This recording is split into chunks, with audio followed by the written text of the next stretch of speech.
ईमानदार किसान। एक बार एक किसान था। उसका नाम राघव था।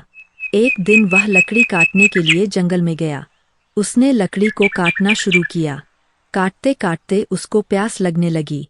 तब वह एक नदी के पास पानी पीने के लिए गया।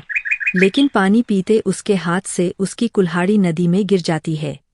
तो वह रोने लगता है कि मैं अब लकड़ी कैसे काटूंगा और मैं घर पर कैसे गुजारा करूंगा।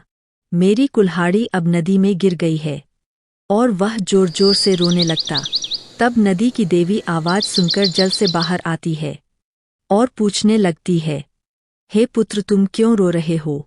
किसान बोला, मेरी कुल्हाड़ी नदी में गिर गई है, मैं इसलिए रो रहा हूँ। नदी की देवी ने कहा, तुम्हारी कुल्हाड़ी कैसी थी? किसान ने बोला, मेरी कुल्हाड़ी एक लोहे की बनी हुई थी जिसमें एक लकड़ी का हत्था था। नदी की देवी बोली, रोना मत, मैं अभी आपकी कुल्हाड़ी लेकर आती हूँ। नदी की देवी जल के अंदर गई और सोने की कुल्हाड़ी लेकर आई। नदी की देवी ने कहा, ऐ पुत्र, क्या यह तुम्हारी कुल्हाड़ी है? किसान बोला, नहीं, यह मेरी कुल्हाड़ी नहीं है, यह तो सोने की बनी हुई है, मेरी तो लोहे की बनी हुई थी। नदी की देवी फिर से जल के अंदर जाती है और एक चांदी की बनी हुई कुल्हाड़ी को लेकर बाहर आती है। नदी की देवी ने कहा, हे पुत्र, क्या यह तुम्हारी कुल्हाड़ी है?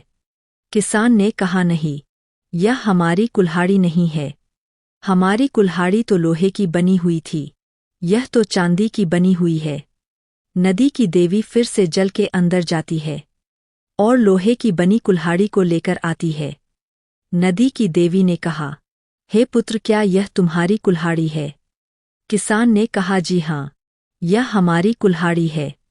किसान की ईमानदारी को देखकर नदी की देवी प्रसन्न हुई और कहा, तुम कितने ईमानदार हो, मैं तुम्हें तुम्हारी ईमानदारी के लिए तीनों कुल्हाड़ी देती हूँ। नदी की देवी ने किसान को तीनों कुल्हाड़ी दे दी। कहानी का सार, हमें अपनी ईमानदारी का फल हमेशा मिलता है। यदि यह कहानी आपको अच्छी लगी है तो हमारे चैनल को सब्सक्राइब करें, लाइक और कमेंट करें।